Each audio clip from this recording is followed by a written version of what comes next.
मध्य प्रदेश के रतलाम जिले के गांव बड़वदा में आज भी उस स्थान से सभी लोग फैज़ पा रहे हैं जहां मशहूर सूफी संत बाबा फरीद गंज शकर रहमतुल्लाह अलैह ने कई सालों तक इबादत की। उज्जैन से जावरा जाते वक्त रास्ते में आने वाले इस पवित्र स्थान को बाबा फरीद की साधना स्थल के रूप में पहचान मिली।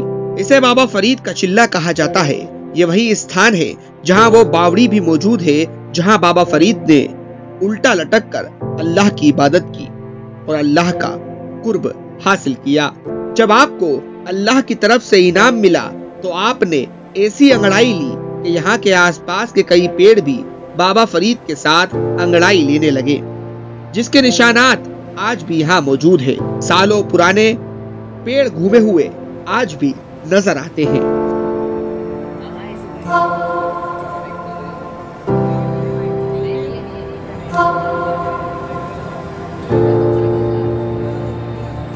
बाबा फरीद की यूं तो बहुत सारी करामात है, लेकिन बाबा फरीद के चिल्ले के मुजावर बताते हैं कि बाबा फरीद गंज शकर रहमतुल्लाह अलैह की शकर जो भी खा ले उसे शुगर की बीमारी नहीं होती। शुगर की बीमारी वाले बाबा फरीद के चिल्ले पर आते हैं और यहाँ से शकर ले जाते हैं। यहाँ की शकर खाकर उनकी शुगर की बीमारी दूर हो जाती है।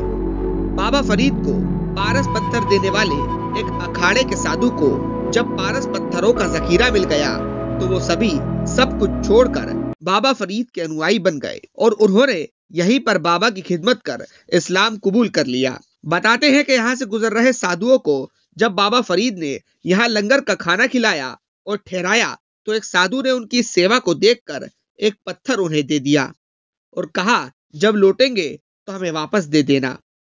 कुछ दिन बाद साधु लौटे तो साधुओं के गुरु ने कहा, अब तो बाबा माला माल हो गए होंगे और हमें खूब अच्छा खिलाएंगे। जब वो बाबा के करीब पहुंचे तो देखा कि हालात वैसे के वैसे ही हैं। साधुओं के गुरु ने कहा, बाबा हमने तुम्हें जो पत्थर दिया था वो कहाँ है? बाबा ने कहा, देख लो पीछे पत्थरों के पास होगा। जब गुरु महाराज ने अपने शिष्य को कहा, जाओ वो पत्थर ले आओ, तो शिष्य वहां पहुंचा और देखा कि सारे पत्थर पारस हो गए। इस करामात को देखकर सभी साधु बाबा के अनुयायी बन गए और उनकी सेवा करने लगे। बाबा फरीद, शेख फरीद या ख्वाजा फरीदुद्दीन मसूद गंज शकर एक सूफी संत थे। 12वीं शताब्दी के दौरान वो पंजाब के सबसे महान संतों में से एक थे। उन्हें पंजाबी भाषा का पहला कवि कहना गलत नहीं होगा, क्योंकि बाबा फरीद की प्रेरणादायी और जीवन संबंधी कविताएं सिखों के पवित्र ग्रंथ श्री गुरु ग्रंथ साहिब में लिखी हुई हैं। हालांकि बाबा मुस्लिम थे, लेकिन हिंदू फिर भी उनका सम्मान किया करते थे। बाबा फरीद का जन्म 1173 ईस्वी के रमजान महीने में पंजाब के कोटवाल गांव में हुआ था। ये मौजूदा पाकिस्तान में है। अपने जीवन के प्रारंभिक दिनों में उनके नाम के साथ शकरगंज यानी चीनी का खजाना जोड़ा गया। इसके पीछे भी एक प्राचीन कहानी है। दरअसल एक युवा लड़के के रूप में बाबा फरीद को अपनी मां द्वारा रोजाना नमाज अदा करने के लिए कहा जाता था। तब बाबा कहते थे कि मुझे अल्लाह से क्या मिलेगा, मैं नमाज क्यों अदा करूं। शेख फरीद जी को शकर बहुत पसंद थी, इसीलिए एक दिन उनकी मां ने उनसे कहा कि तुम नमाज पढ़ोगे तो अल्लाह तुम्हें शकर देगा।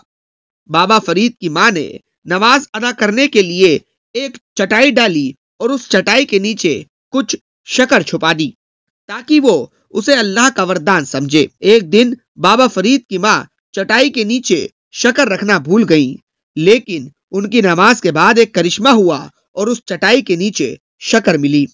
उस दिन से उन्होंने अपने बेटे को शकरगंज के नाम से बुलाना शुरू कर दिया। आज से 776 साल पहले आप यहाँ तशरीफ लाए। आपने 12 साल यहाँ पे क़याम किया और यहाँ पे क़याम किया। आपने 12 साल तक चिल्ला कशी की। यहाँ पे आपकी मस्ती के आलम के अंदर सारे आप जब बल खाते तो सारे पेड़ भी आपके साथ साथ बल खाते हैं। आप शक्कर के बहुत शौकीन थे, आपका शौक़ शक्कर का था।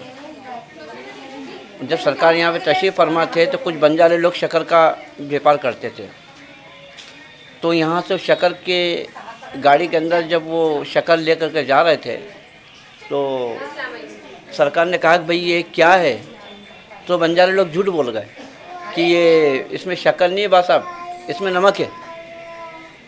तो वो सारे आगे थोड़ी दूर आगे गए और उसका वज़न काफ़ी बढ़ चुका था, सारे बैल बैठ गए नीचे। जब बैल बैठे नीचे तो बंजारे परेशान हो गए। उन्होंने जब देखा तो वाकई बहुत वज़न था उसमें। तो देखा जा कर के जब अपनी शक्ल सब जगी तो सारे नमक के ढेर बन गए, नमक के डल्ले बन चुके थे। फिर यहाँ सरकार की बारगाह में आए, जब उनको सब मालूमात हुई, जब मालूमात हुई तो फिर सरकार के कदमों में गिरे और कहने लगे कि हुज़ूर हमें माफ़ी के तलबगार हैं, तो आप जो है वापस हमारे लिए हमारे सब हम बहुत गरीब हैं, बेसहारा हैं, हम बर्बाद हो जाएंगे अगर ऐसा हो जाएगा तो। फिर सरकार ने अपने करम से वापस उस नमक को शक्कर में तब्दील की और जब से वो बंजारे सरकार के आशिक हो गए। उस दौर के अंदर यहाँ पे कोई बस्ती भी नहीं थी, बड़ा होता पास में कस्बा है, कुछ 5-25 घर थे उस दौर के अंदर। या हाँ, और अभी कैसा चलता है उर्स होता है नवंबर में, और एक मुहर्रम शरीफ की 5 तारीख को जो है बड़े उर्स होते हैं सरकार के, बड़े लंगर का इत्माम होता है यहाँ, और उसके अंदर जो है सारे लोग, इसमें हज़ारों की तादाद में पब्लिक आती है। इस तरह से फेज़ मिलता है अभी। यहाँ की शक्कर बड़ी फेज़याब है, जिसको शुगर की बीमारी हो जाती है, डायबिटीज़ हो जाती है, वो यहाँ की शक्कर को ले जाते हैं और उससे शिफा पाते हैं। यहाँ की शक्कर इस मामले में फेमस है। मतलब शक्कर के जो पेशेंट है उनका इलाज, हाँ बिल्कुल बिल्कुल, यहाँ की शक्कर लेकर के जाए इंशाअल्लाह और रहमान सरकार फरीद के सदक़े में उसको शिफा मिलेगी उससे। यहाँ की शक्कर जब यहाँ पे चढ़ जाती है, वो शक्कर का टेस्ट भी बदल जाता है, उसका जायका आम शक्कर जैसा नहीं होता, फिर उसका टेस्ट अलग ही हो जाता है, उसका टेस्ट ही अलग हो जाता है। उसका खाने का जी इतना चाहता है कि आज हमारी ये ताकत है कि हम 100 ग्राम शक्कर भी नहीं खा सकते बाज़ार में से लेकर के, खा सकते हैं हम नहीं खा सकते, लेकिन यहाँ की शक्कर चढ़ी हुई 250 ग्राम भी कम पड़ जाती है।